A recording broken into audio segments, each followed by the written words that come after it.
I don't know how to describe it other than like a demon type of sound. But it's silhouetted, hulking, every bit of 5.5 feet wide, 13 to 14 foot tall, pitch black.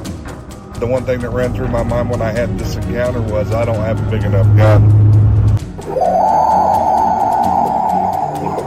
Your host, two-time witness and field researcher for more than 40 years, William Jevning. Welcome to Creek Devil. Welcome. This story is being brought to you by William Jevning and is being narrated by Jim Sower. This story comes to us from Frank Hansen. It is his story, and it is entitled, I Killed the Ape-Man Creature of Whiteface. Is the creature a fabrication, a product of a vivid imagination, expert craftsmanship, and a showman's flair for illusion, or is it really a flesh-and-blood clue to the development of the family of man?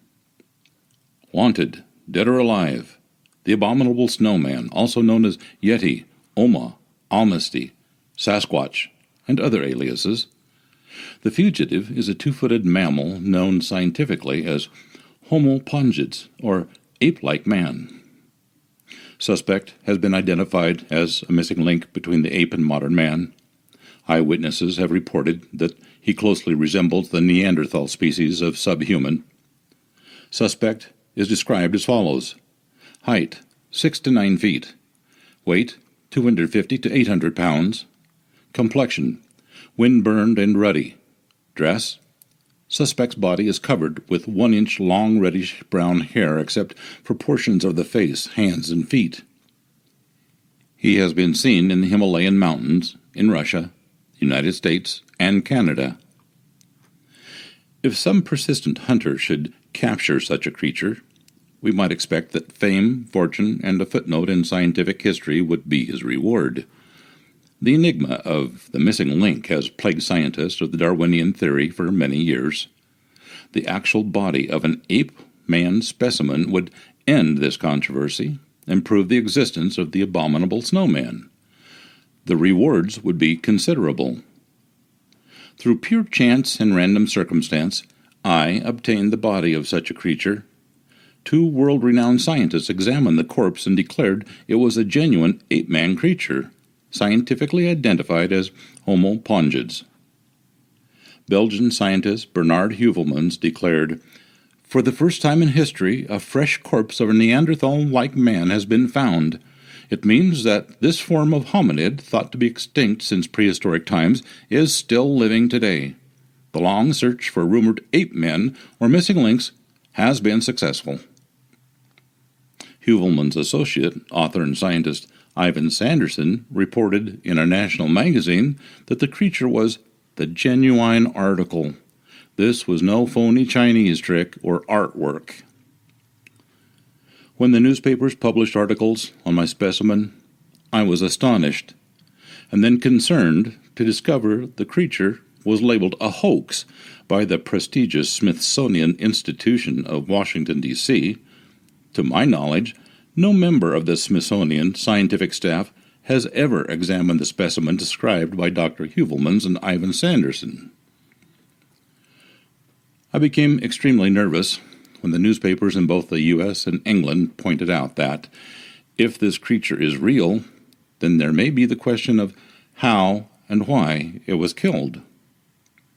My fears led me to an attorney and personal friend to explain the possibility of a murder charge. The Federal Bureau of Investigation and hordes of lesser law enforcement officials revealed a sudden ominous interest in my specimen. On one occasion, I had to ask my U.S. Senator for his help to get me out of an untenable situation with the Bureau of Customs and the Department of Health, Education, and Welfare.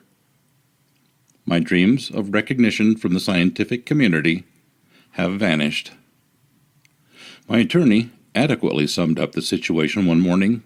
Frank, if you're not careful, you'll end up in a prison cell. Now, for the first time, I want the full story on this creature to be published. I have not asked for and will not receive a single cent from Saga magazine. My main desire is to eliminate much of the supposition and conjecture about a story that has become the biggest controversy in the scientific world in the past decade. Let us start at the beginning. In 1960, I was an Air Force captain and pilot assigned to the 343rd Fighter Group in Duluth, Minnesota. I had 5 years to go until my retirement as a 20-year Air Force career officer, and was looking forward to a quiet life on a small farm somewhere in southern Minnesota. I enjoyed being stationed in Duluth, as the hunting and fishing in northern Minnesota is the best in the world. During the 1960 deer hunting season, I was staying in a small resort on the shores of the Whiteface Reservoir, approximately 60 miles north of Duluth. Lieutenants Roy Affett and Dave Allison and Major Lou Schrott were the other members of the hunting party. We left the cabin a few minutes after 6 on the second morning, and although I had not spotted a deer on the opening day, I was confident that a narrow neck of swamp where I had hunted was one of the best locations in the area. I sat motionless on a hillside overlooking this pine-crested thicket for almost 2 hours. I was about to leave for another location when a movement at the edge of the swamp caught my eye. My pulse quickened as I thumbed for the safety catch on my custom 8mm Mauser. A large doe, partially obscured by a cedar tree, was staring directly at me. Suddenly, a shot echoed from the other side of the swamp. With one frightened leap, the doe dashed out of the thicket and headed straight towards me. I raised my gun into firing position, just as she spotted me. Making 3 great leaps broadside, she scrambled back toward the swamp. I fired just as she reached the edge of the trees, and she fell, headlong, onto the ground. I bolted my rifle and tried to get off another shot, but she was up and out of sight into the heavy brush before I could take aim. I walked toward the thicket where I located large spots of blood on the frozen grass. I also discovered that the wounded doe had left a clear trail that led straight into the swamp. There was no snow on the ground, and my borrowed compass proved useless. It was against my better judgment, but I decided to follow the trail for a short distance into the swamp. I pushed slowly along, following the doe's bloody trail, expecting her to be lying just beyond the next bush. After an hour, however, I realized that it would be impossible to pack the deer out even if I did find her. I checked my bearings and decided to take just a few more steps before retracing my trail out of the swamp. Stepping over a small cedar log, I heard a strange gurgling sound just ahead. Startled, I raised my gun and listened to the noise for a moment, concluding that the deer had gone down and was strangling in her own blood. Cautiously, I eased my way toward the sound. Suddenly, I froze in horror. The middle of a small clearing, there were 3 hairy creatures that at first looked like bears. 2 of these creatures were on their knees, tearing at the insides of a freshly killed deer. The deer's innards were scattered around the clearing, and the things were scooping blood from the stomach cavity into the palms of their human-like hands. Raising their cupped hands of fresh blood to their mouths, they swallowed the liquid.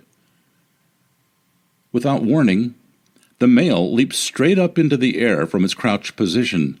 His arms jerked upward high over his head, and he let out a weird screeching sound. Screeching and screaming, he charged towards me. I cannot remember aiming my rifle, nor do I recall pulling the trigger, but a bullet must have slammed into the beast's body. As blood spurted from his face, the huge creature staggered, seemingly stunned by this unexpected happening. I do not recall ejecting my spent shell, nor do I recall firing my rifle again. In many sweat-drenched nightmares, however, I have vividly envisioned the blood-covered face lying on the ground beside the mutilated deer. I have absolutely no recollection of ever seeing the other two creatures again. They seem to have vanished into thin air. Blind with fear, I started to run. I dashed over the swampy terrain, not knowing or caring in which direction I ran. My only thought was to get away from those horrible things. I stumbled, fell, picked myself up, and fell again. I thought they were right behind me. Finally, I fell onto the frozen marshland, completely exhausted, not caring if the creatures caught me. I lay there, waiting for the attack. I have no recollection of time, and perhaps my mind blanked out. When I regained composure, there was only the natural silence of the swampland. I wondered if I hadn't fallen asleep and dreamed the whole thing. Regardless, I knew I must find my way out of the swamp. My compass, which I had borrowed from Major Schrott, was next to worthless. I raised my rifle and fired the 3 rapid shots that signal a hunter is in trouble. Nothing happened. I reloaded my rifle and fired again. This time returning shots echoed in the distance. I moved in the direction of the shots, but stopped periodically and listened intently for some familiar sound. After traveling a considerable distance, I finally heard someone calling to me. Traveling in the direction of the voice, I finally emerged onto a hilly clearing and saw a group of hunters standing around their camp. I approached, and, hiding my fright, explained that I had become lost from my hunting party that morning. 2 of the hunters seemed to know where our green pickup was parked and volunteered to drive me back in their automobile. It was past noon now when we arrived back at our parked truck. Lou and the boys were waiting. I threw the compass at Lou. "That compass isn't worth a cent," I complained. "Huh, you're the great white hunter who got lost," someone chuckled, chiding me for my lack of wood lore. On several occasions that day, I started to mention my harrowing experience to my companions. I wanted to confide in someone, but how could I? Military retirement was less than 5 years away. I might lose everything if this story got out. The night surgeon might even believe I was mentally unstable and unfit for flying duty. I could be forced out of the Air Force on a medical discharge. My mind reeled with the possibilities. If I returned to the swamp, what would it prove? Had I killed the creature? Was it an escaped gorilla? Or was it a man dressed up for some deer hunting prank? Except for being completely hair-covered, the thing seemed to have every feature of a human being. What about the 2 creatures that had escaped? Or had the whole thing been the product of my imagination? Everything was unreal and totally incomprehensible. Our hunting party returned home, and I spent a month wrestling with my conscience. I had been troubled with migraine headaches several years previously, and now they returned with a pounding intensity. I swallowed dozens of pills each day. As both an instructor and instrument check pilot, I always flew as aircraft commander. I often had a pilot who was neither current nor checked out for the particular aircraft we were flying, so I avoided airtime, except for a single 4-hour flight near the end of the month. I knew it was impossible to continue to fly until the mystery of my experience in the swamp had been resolved. I watched the weather closely, waiting for a heavy snow, which would provide good tracking conditions. I would not consider going into that swamp again without being able to backtrack in my own footsteps. On the 29th of November, it happened. The weather reported 5 inches of fresh snow in the Whiteface area. On Friday, December 2nd, a warm front moved in, and the snow was slowly melting, making ideal tracking conditions. By now, I had formed a plan. The following day, I took my automatic shotgun, several rounds of double-aught buckshot, hooked my swamp buggy to the back of my pickup, and with Mike, my faithful dog, headed north to Whiteface Reservoir. Passing Ranta's Resort, I proceeded to the east side of the lake. After the bug was unhooked and the chains installed on the huge DC-3 aircraft tires, I headed down the old logging trail looking for the area where we had parked our truck during the hunting season. Mike was trembling with anticipation, and I was shaking with fear. Any mishap could be disastrous.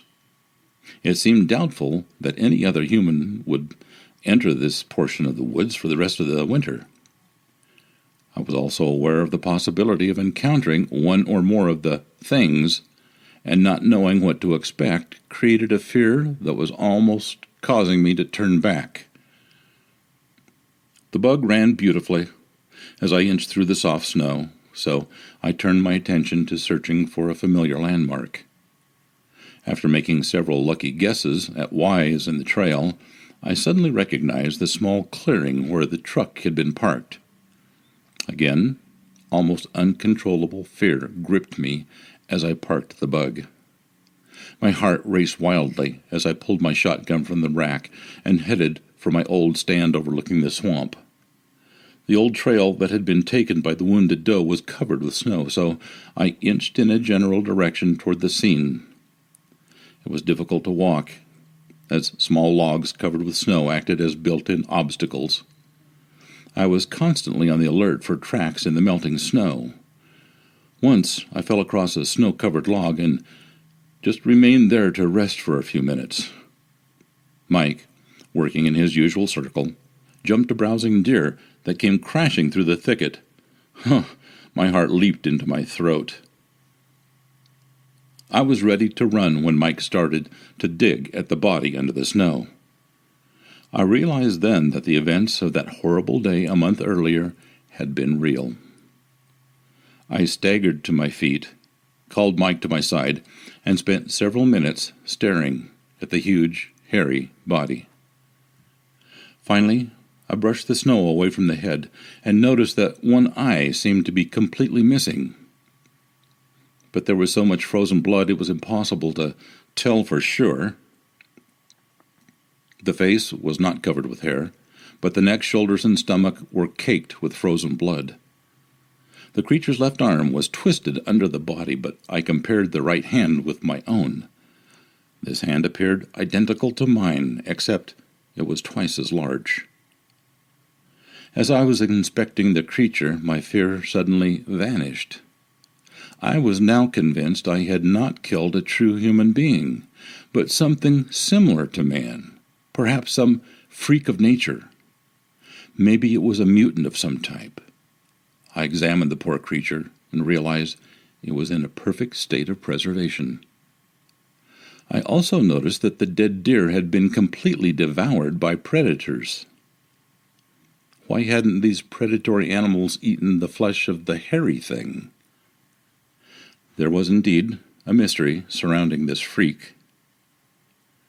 I decided that the creature should not be left in the swamp. I was still concerned with a scandal that could jeopardize the retirement from the Air Force. It was impossible to dig a grave in the frozen earth. If the creature was left in the swamp, a wandering hunter might stumble over the body in the spring. An investigation by law officers might lead the authorities to me. There was only one thing to do. I left the swamp buggy concealed in the woods and went back to Duluth with my pickup. I told my wife that the bug had become stuck and that I would have to get a pick, and shovel, an axe, and a chainsaw. I returned to the swamp the following day and inched the bug back into the bush, cutting a trail as I went. Using an ice chisel from the truck, I chopped the creature's body from the frozen earth.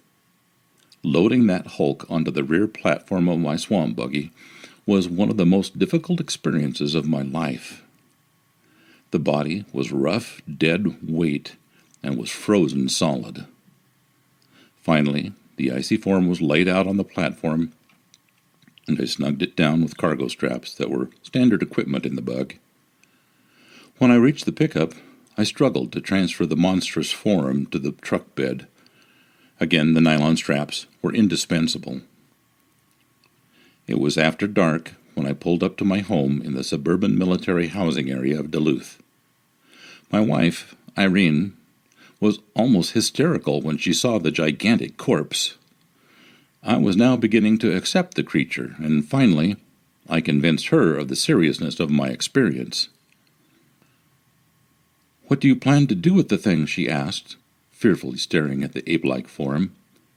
"Well, I can't dig a grave. The ground is frozen solid," I explained. "Well, maybe we can keep it in the freezer until spring." We had just purchased a large food freezer 2 weeks earlier. "But the freezer is full of meat," Irene protested. "Then we'll have to give the meat away," I answered. "My retirement is more important than a few dollars worth of meat." She finally agreed to my plan. Like many military wives, she was accustomed to adjusting to unforeseen and unpredictable circumstances. We put our 3 children to bed, waited until they were asleep, and then, with the use of straps, dragged the carcass of the creature into the basement. "We'd better keep the thing covered," Irene said, as she went upstairs for an old army blanket. "I'll keep the kids out of the basement and clean out the freezer." When I returned home after duty on Monday, I discovered my wife had cleaned out the freezer, as she had promised. However, she was almost hysterical over the thought of having that horrible thing in the basement. "I don't know what it is," she confided, "but it smells terrible and the odor is all over the house." Despite the stench, we entered the basement and bent the creature's arms and legs so that it would fit into the freezer. Either the body was still frozen or rigor mortis had set in. It was an extremely difficult task, and we both breathed easier when the creature was completely in and the top securely fastened. We washed our hands several times and placed our clothes in the washer to soak. Later that night, we opened the basement windows for a thorough airing. "Let's not tell a single person about this," I cautioned. "We'll just leave it there till spring." The creature remained in our food freezer for almost a month. Then my curiosity drew me into the basement. Man or animal? A mutant human or a cross between the ape and man family? There were 100 different explanations. I opened the freezer and discovered the creature's body was dehydrating. Certain parts of the body looked like pieces of dried-up meat. I went back upstairs and told Irene of the dilemma. "If we bury it in the spring, it won't make any difference," I said. "But if we learn what it is and decide to keep it, then it should be properly preserved. I don't know how to keep it from drying out." My wife thought a moment.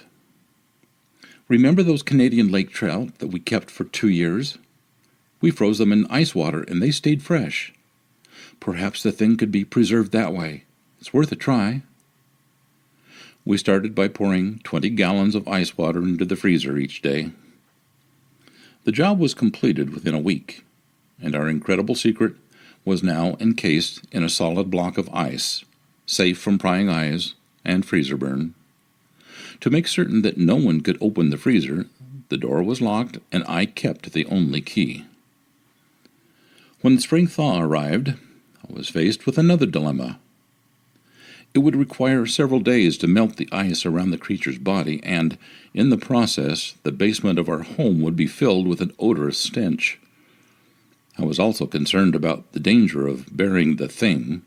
The passerby might see me digging a grave and alert the police. Transporting the body away from my home to a grave site was equally dangerous.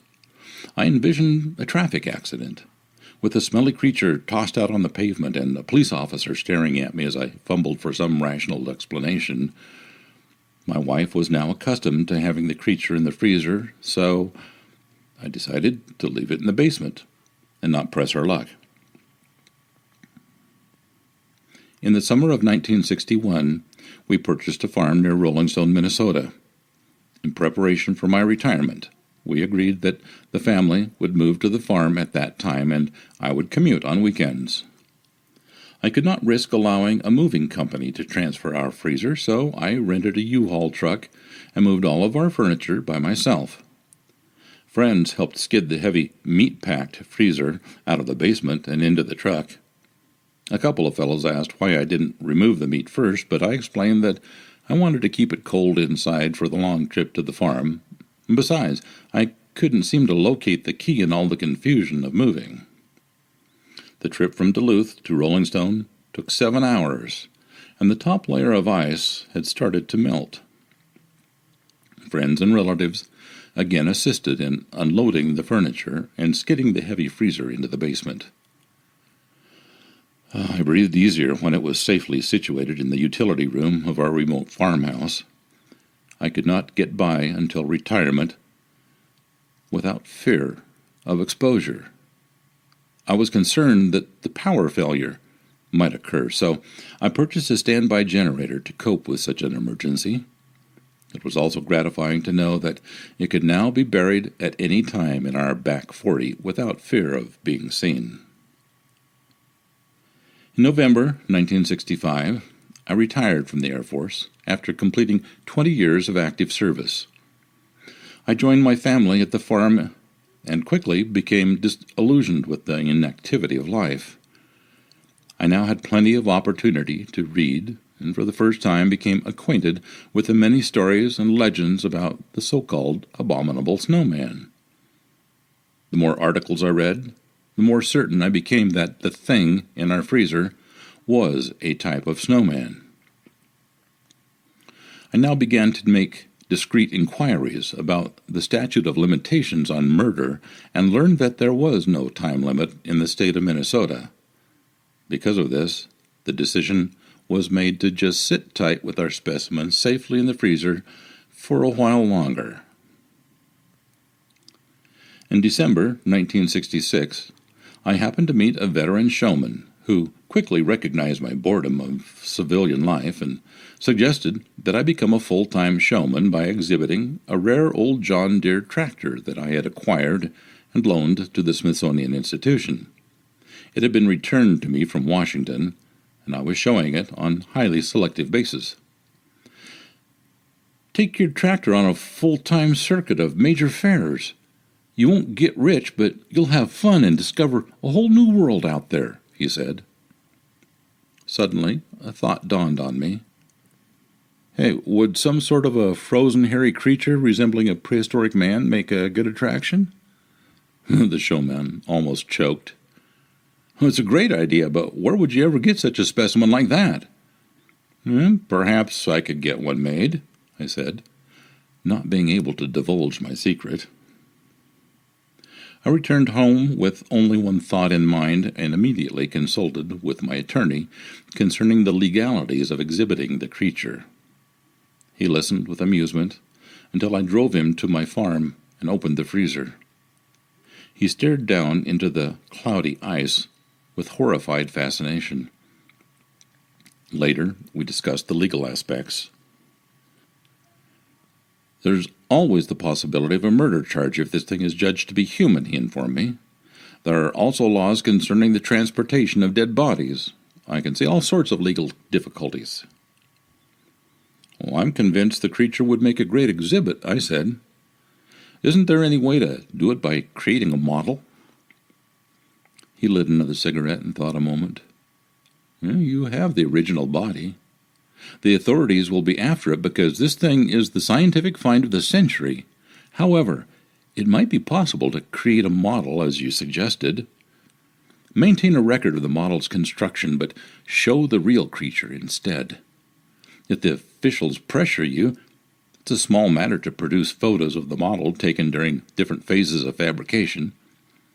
Better than that, I replied. I'll even exhibit the model for the first year so that it will be accepted by carnies as a bogus show. In January 1967, I made sketches of the real creature and went to Hollywood to confer with men who make models for the motion picture industry. I talked with Bud Westmore, the director of makeup at Universal Studios. He informed me that such a model might cost up to $20,000. Westmore didn't have the time to make the creation, but he agreed to offer his technical knowledge if I needed it.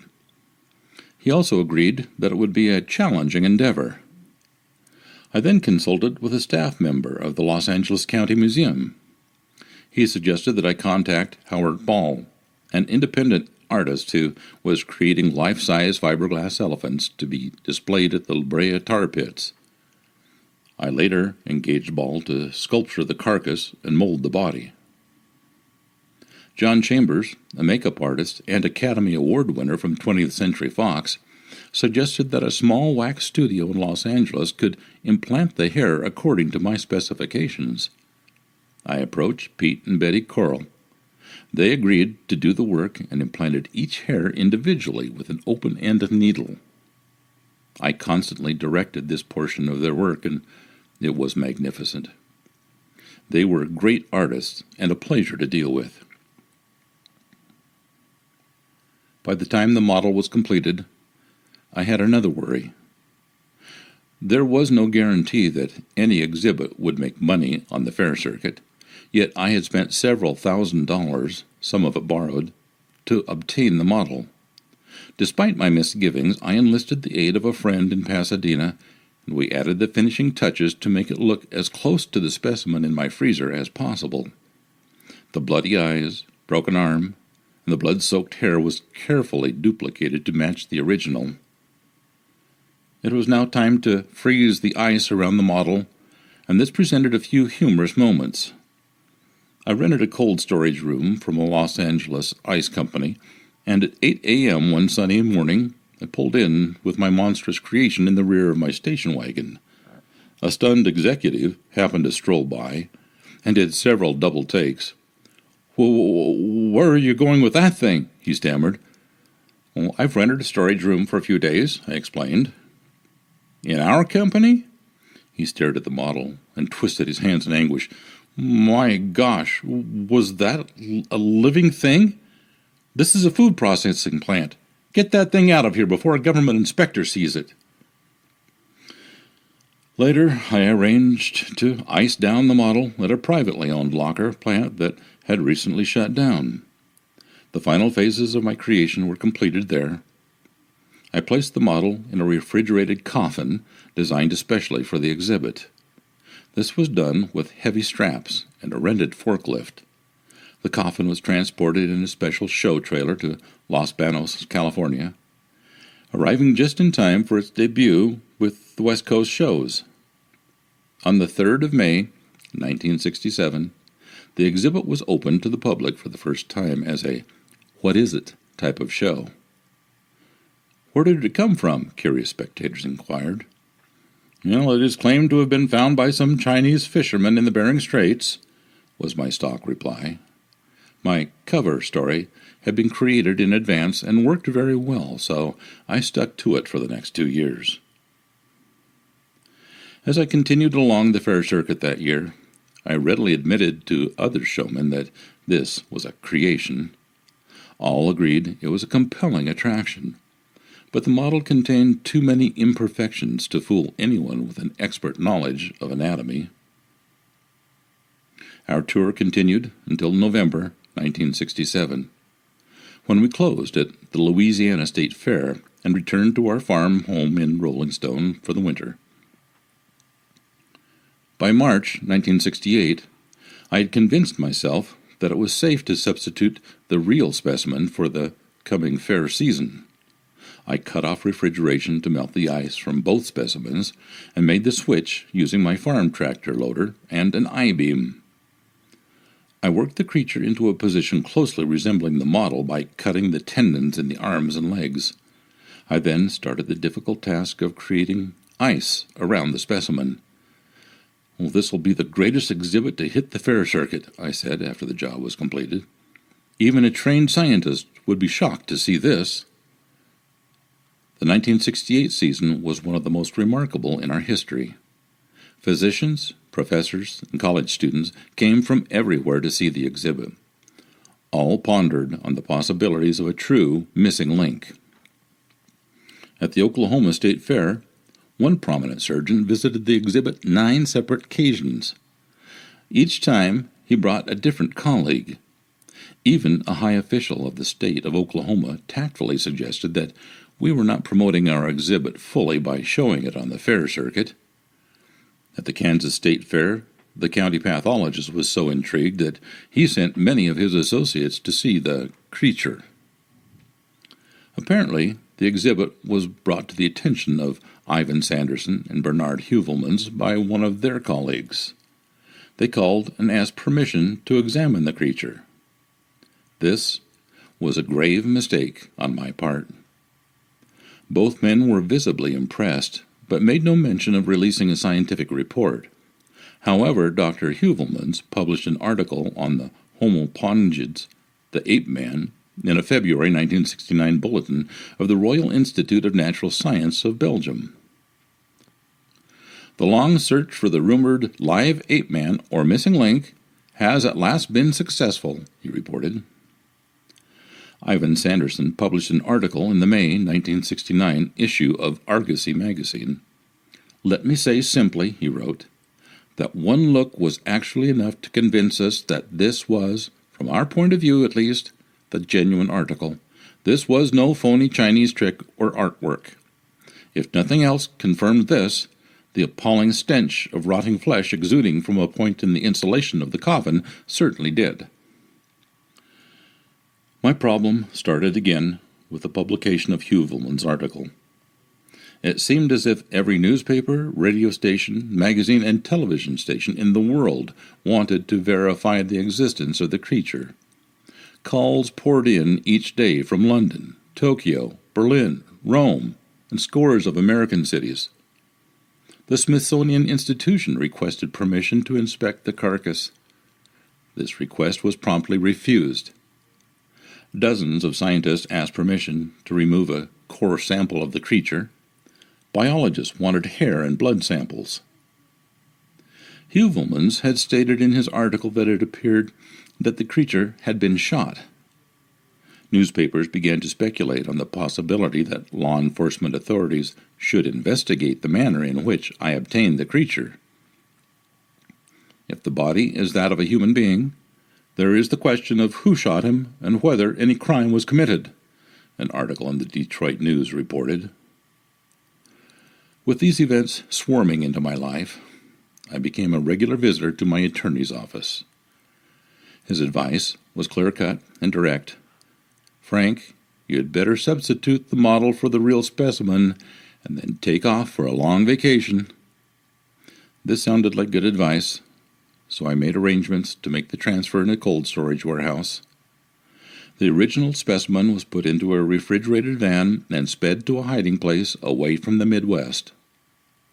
Refreezing the model took several days, and it was during this period that newspapers carried accounts of both me and the creature vanishing.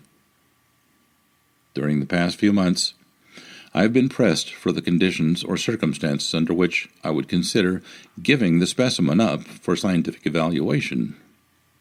2 conditions must be met before I would even consider such an action.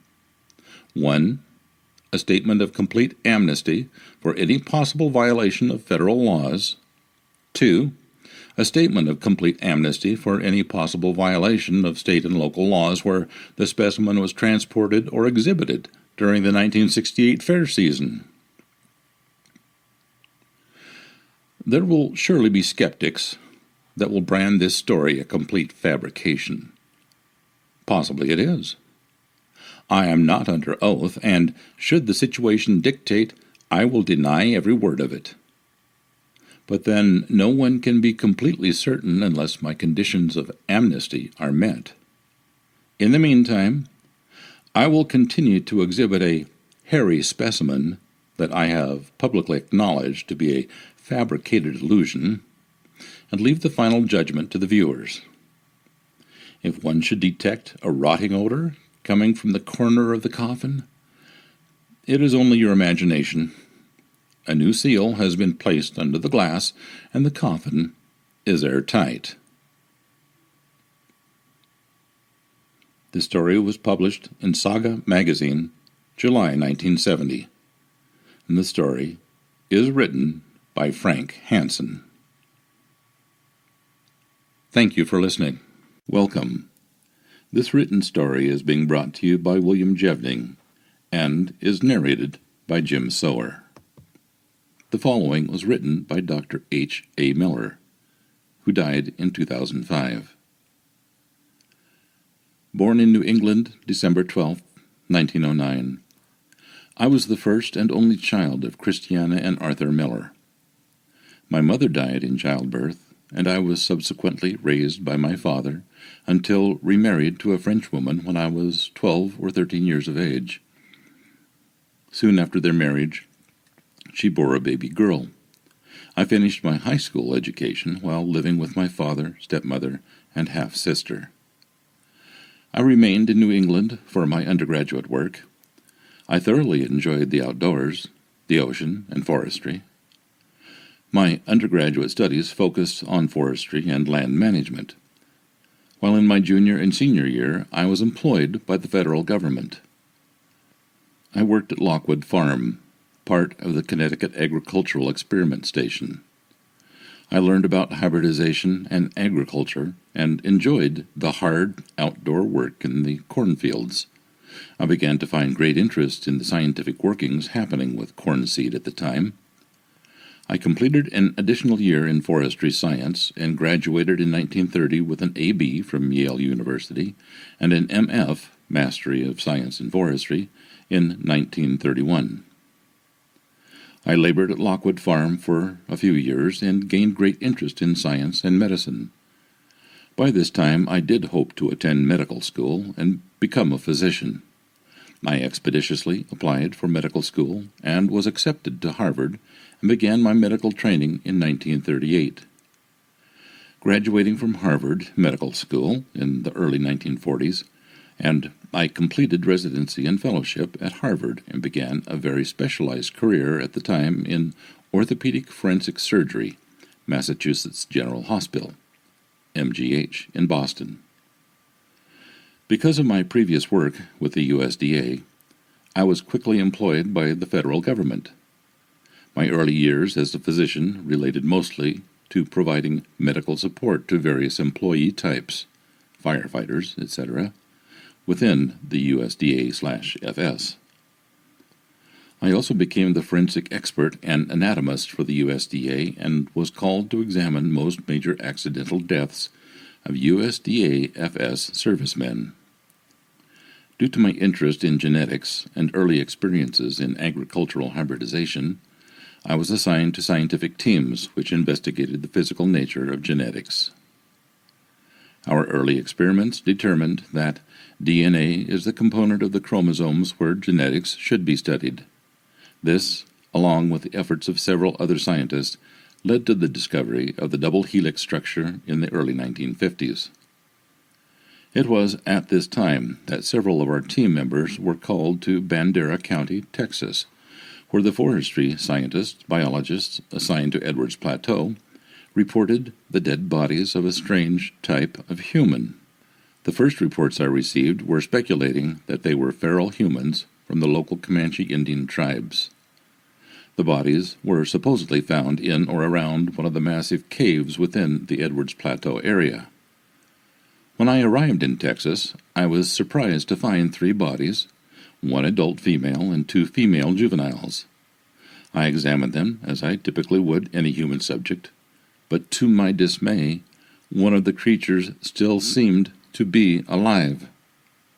I became quite upset with the local scientists, but they reassured me that they confirmed all 3 were deceased.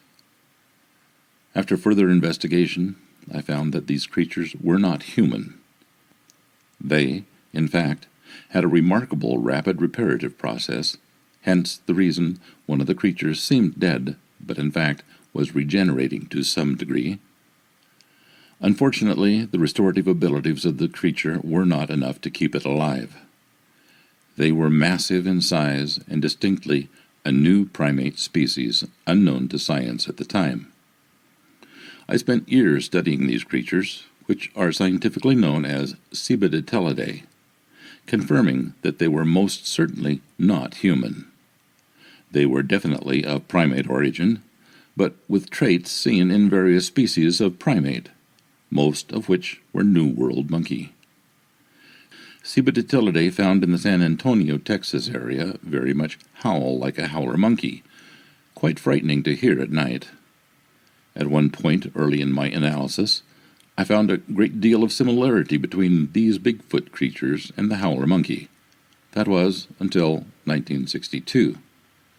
In late 1962, early 63, I was notified of a large, human-like creature by the Redding Forest Service folks in California. I arranged for transport of the body to my primary location in Colorado. It was reported to me that the body was found under a large tree that had been violently struck by lightning and blown to the ground, apparently killing this large creature. During my investigation, I found the animal to be very similar to those that I had studied in Bandera County area of Texas, with some marked differences. This northern version of Cibaditilidae seemed to have the same New World monkey attributes that I noted in the Texas animals, known today as Cibaditilidae texicanus or C. texicanus. However, there were unique traits found in the Pacific Northwest animal, known today as Cibaditilidae nerteros pacificus, or C. nerteros pacificus, including thumbs that are not entirely opposable, as we see in modern humans. C. nerteros pacificus' entire hand was truly designated for grip, including proximal pads, making the hand somewhat hooked-like, having flattened nails, resulting in my theory that these northern creatures developed an evolutionary arboreal nature, while the Texas subfamily developed a troglocene nature. The Pacific Northwest, PNW, creature, found in 1962-63, also had scent glands on her forearms. This is more evidence that C. nerteros pacificus is arboreal to some extent, leaving scent marks up and down the tree while climbing. Not only was this creature smashed by the large tree, but she was also badly burned with areas of lightning prints on exposed skin. I notated in my medical examination report of the body that it seemed as though lightning struck the animal passing through the body and into the tree, subsequently weakening the tree and causing it to fall to the ground. It did seem as though the animal had fallen to the ground first, with the tree falling on top of her afterward, but the evidence as to whether the animal fell first or with the tree is inconclusive. However, it is clear lightning struck the tree at a decent height of over 20 feet. Therefore, this animal must have been clinging to the tree at the time of the lightning strike. More evidence of the arboreal nature of C. nerteros pacificus. C. nerteros pacificus also has additional medial padding on the feet, which it would use to climb trees by clinging to the trees with its hands and support its weight.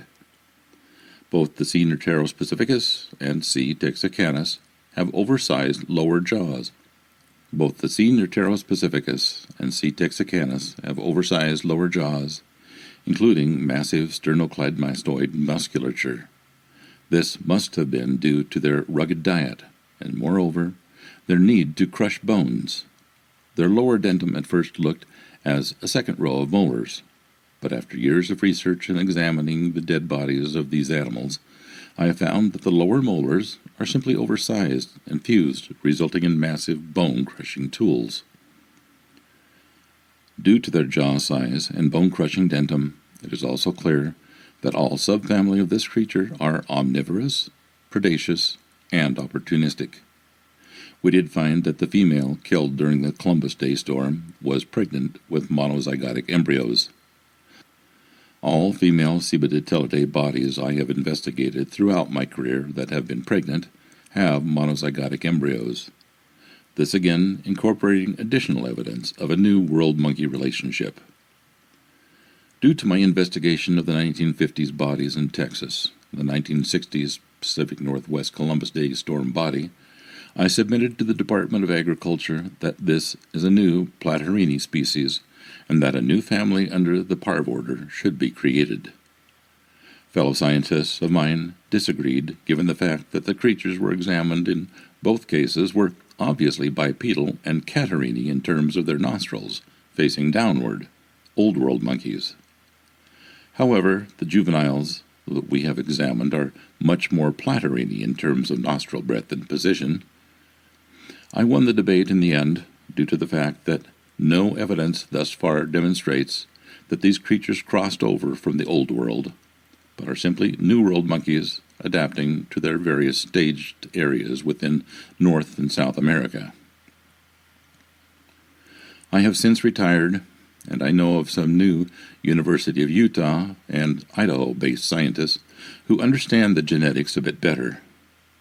Their findings are only supporting my original theorems, or at least I am told. These molecular biologists will soon understand the similarities with humans once the Human Genome Project is completed.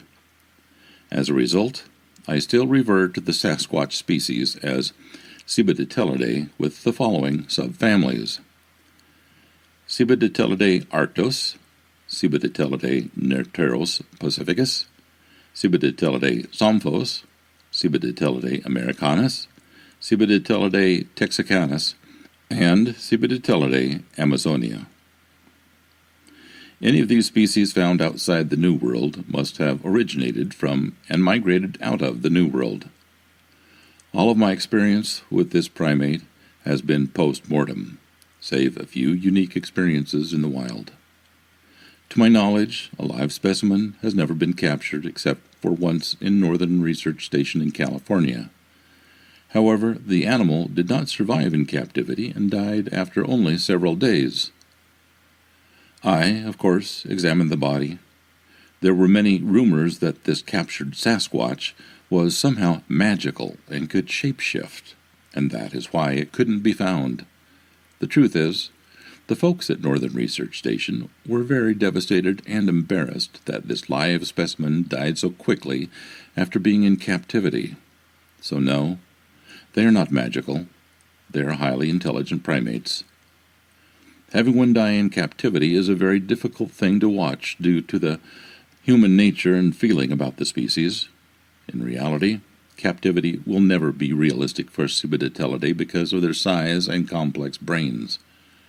Similar to captive white sharks, the species cannot thrive in captivity and quickly die as a protective mechanism.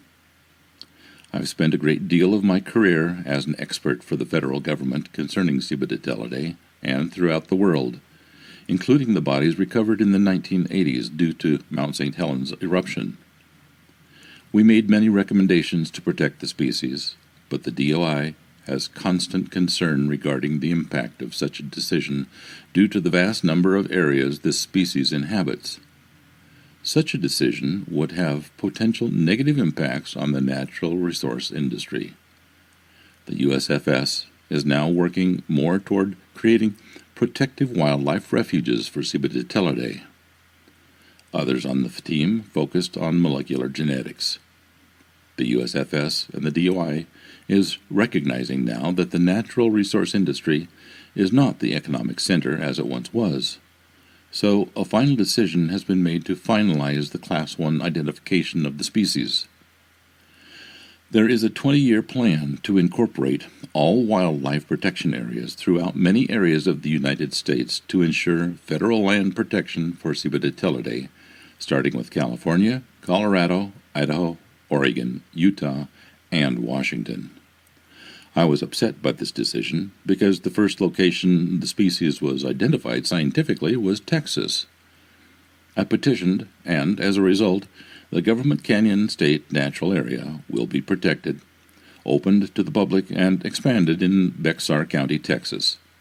The long-term plan will be to open each of these designated natural areas to the public. Once all of the designated Cibaditelidae natural areas are open to the public, the Department of Interior will announce the species as an endangered New World primate.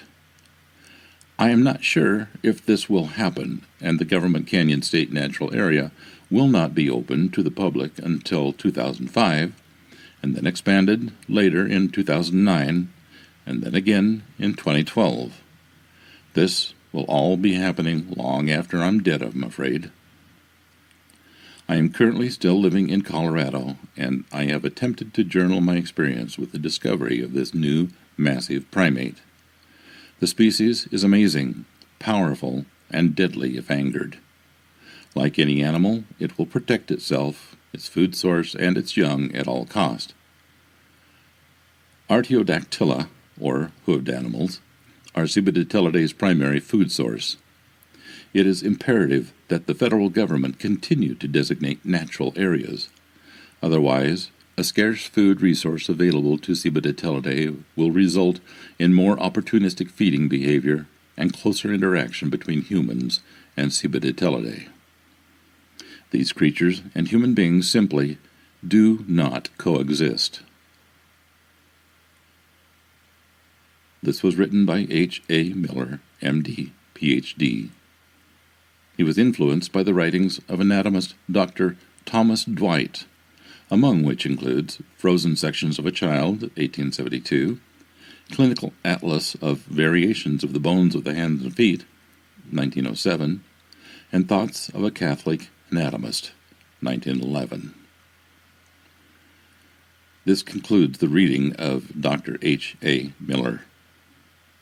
Thank you for listening. The Denna people liked him, Tex Cobb. No sentiment was wasted on either side, but he and the tribesmen had a live-and-let-live understanding that was rare in those days. He stayed off their trap lines, and they stayed off his. If an Indian had a salmon net in an eddy, Texas found another eddy, and vice versa. Due to the fact that the Indians trusted him, we became involved with what today would be called, I suppose, an abominable snowman. I have since heard and read a great deal about the abominable snowman. I have seen the photographs of those tracks in the snow on a Tibetan mountain, and to me they are simply the tracks of a man with gunny sack or some cloth wrapped around his feet as protection from the cold, climbing slewfoot because the slope was steep and he had no crampons. But when I was a youngster roaming the north with Tex, we had never heard of the abominable snowman. We had, however, heard much about Gilyuk, the shaggy cannibal giant, sometimes called the big man with a little hat. Our adventure with Gilyuk occurred while we were camped in a pretty spruce park on Yellow Jacket Creek, south of Tyrone Lake.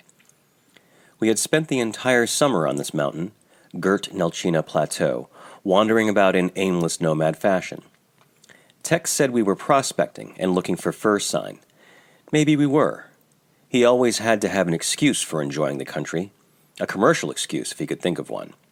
Anyway, it was now late September, the beautiful time, no mosquitoes, the land ablaze with color, the fish and the meat animals summer fat, the caribou horde gathering, and we were footloose and free as perhaps men can never be again. This morning, Tex was making coffee, and I was down at the creek clearing a mess of grayling for breakfast, when 6 Indians filed through the timber. They stood for a moment, solemnly regarding our 4 horses. To them, a horse was a rarity, a mysterious animal. They called them McKinley Moose because McKinley was the only president they had ever heard of, and the horses were as big as moose. I followed them to the camp. "Have you eaten?" Tex asked them in Denna. They said they had eaten. Chief Stickman was with them. I had seen him once before, at Eklunta village. A squat, square-faced man, very dark, with long hair and quick-moving obsidian eyes. He was the Denna boss of this entire area, and his reputation was bad. But now, he had trouble that he couldn't handle. He told us about it, and as he talked, he kept standing first on one leg, then the other, balancing himself with the moccasined sole of the free foot against the knee of the supporting leg. I don't know whether it was habit or a medicine trick to ward off evil spirits, or both, but it was disconcerting. He had come into this area 2 days ago, he said, with some of his people to kill and cache caribou for winter use. But they had discovered that Gilyuk, the shaggy giant, was hanging around. They found his sign yesterday, and of course everybody knew that Gilyuk wasn't interested in caribou. Gilyuk ate men. "What kind of sign?" Tex asked. "We will take you to see it," Stickman said. "It's not far." After breakfast, we followed the Indians upstream a couple of miles to a burned flat on which a nurse crop of aspen and birch had grown. In the center of the flat stood a ruined birch sapling. It had been about 4 inches through and maybe 10 feet tall. Something had twisted the sapling, as a man would twist a matchstick. The wood had separated into individual fibers. The bark hung in tatters. Stickman and his hunters stood back, while Tex and I looked the sight over. Moose often ride a sapling down to get at the tender upper twigs. So do caribou. But no moose or caribou had done this. This had been done by something with hands. It had happened yesterday, because the leaves of the sapling had not yet completely wilted. It wasn't the work of lightning. No burns. A freak whirlwind hadn't done it, because trees and brush a few yards distant were undamaged. The hard ground showed no tracks. We found no snagged hair on the brush. Absolutely nothing, except the incredibly twisted birch sapling. It was, without question, the eeriest sight I have ever beheld in the wilds. Stickman said, "It is Gilyuk's mark. We have seen it before." I wish to make clear that to the Denna people, Gilyuk was no legendary creature their grandfathers had told them about. He was a reality, and they spoke of him as they spoke of bears and wolves. They saw his sign, and they saw him. He was a shaggy giant who wore a little hat and ate men. "We want to ask you to camp with us until we have killed our caribou," Stickman said. "Gilyuk doesn't molest white men. Perhaps he will not molest us if you are in the camp." Stickman had already told us that he was bivouacked on the shore of a pothole lake 2 hours to the eastward. Tex said all right, we would move to his camp in the morning. As he was still looking at the twisted sapling, his green eyes narrowed in thought. I couldn't take my gaze off of it either. Stickman said, "Thanks, Kosaki," a strange word of respect held over from the old Russian Cossack, and we parted company with the Indians. Next morning, I brought the horses in at daybreak. We ate, broke camp, and were putting on the packs when here came the Indians. All of them. All, that is, except Stickman. An old man told us Stickman was dead. Gilyuk had taken him. The chief had got up in the night and gone down to the lake, perhaps for water, but nobody knew. A squaw with a birch bark torch found his red flannel underwear on the gravel beach. It had been torn off of him. There may have been tracks, but the entire hunting party had swarmed over the beach, and by daylight no tracker on Earth could have made sense of the jumble. Well, until the day of his own death last July, while on a sentimental journey to a fateful spot in Cook Inlet, Tex was convinced that the cannibal giant Gilyuk killed Stickman. When asked if he believed in the existence of abominable snowmen, Tex would reply that he didn't think there were any around in Alaska nowadays, but that they had existed, at least one of them, a couple of decades back.